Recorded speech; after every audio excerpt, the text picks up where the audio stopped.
D'abord, à l'entame de cette émission, je voudrais faire une mise au point. Il y a environ 2 ans, votre chaîne de télévision LTM a servi de base de lancement d'une attaque massive, agressive, mensongère et ignominieuse à mon endroit.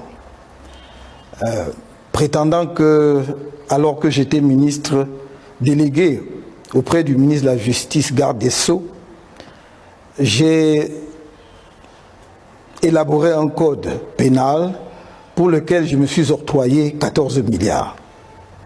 J'aurais donc détourné 14 milliards en ayant au demeurant fait une prestation alors même que j'étais ministre. Par la suite d'ailleurs on a dit que c'est un cabinet dont je suis le créateur, ce qui est exact.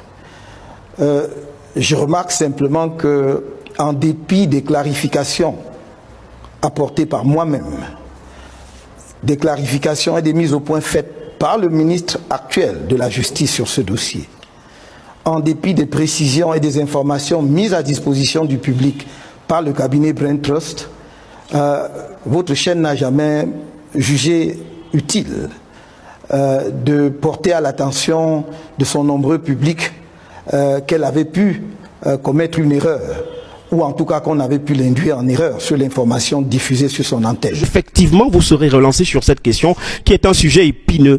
Si vous permettez, je vais aller jusqu'au bout puisque vous ne l'avez pas fait avant aujourd'hui. Et donc, j'irai jusqu'au bout de mon propos en disant que ce n'est pas une honte pour une chaîne de télévision ou un média, au contraire, ça le crédibilise davantage lorsqu'il a pu donner une information ou qu'on a pu l'induire en erreur pour l'amener à donner une information erronée à ses auditeurs ou à ses téléspectateurs.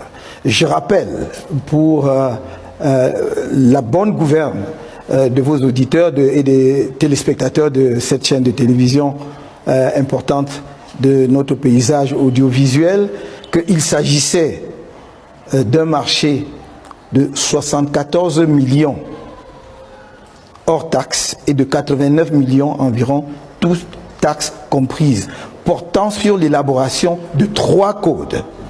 Le code civil, le code de procédure civile et le code pénal en français et en anglais.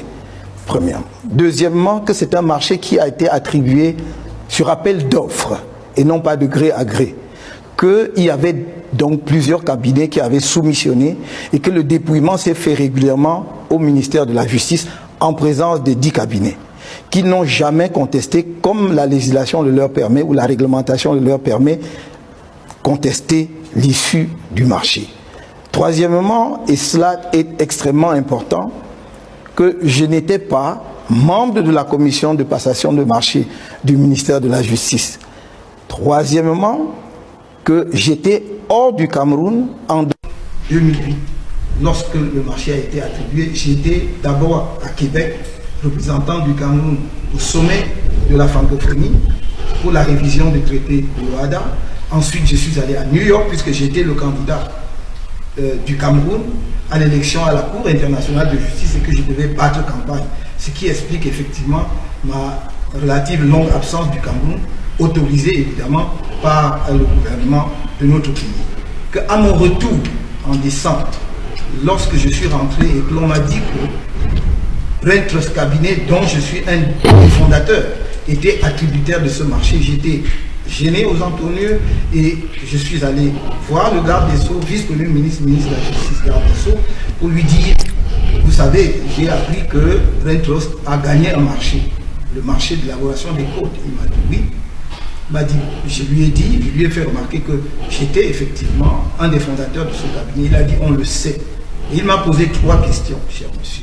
La première, est-ce que le marché a été attribué sur appel d'offres ou de gré à gré? Et je lui ai dit, je crois que c'était sur appel d'offres. Il dit, c'est exact. Nous avons donc sélectionné le meilleur.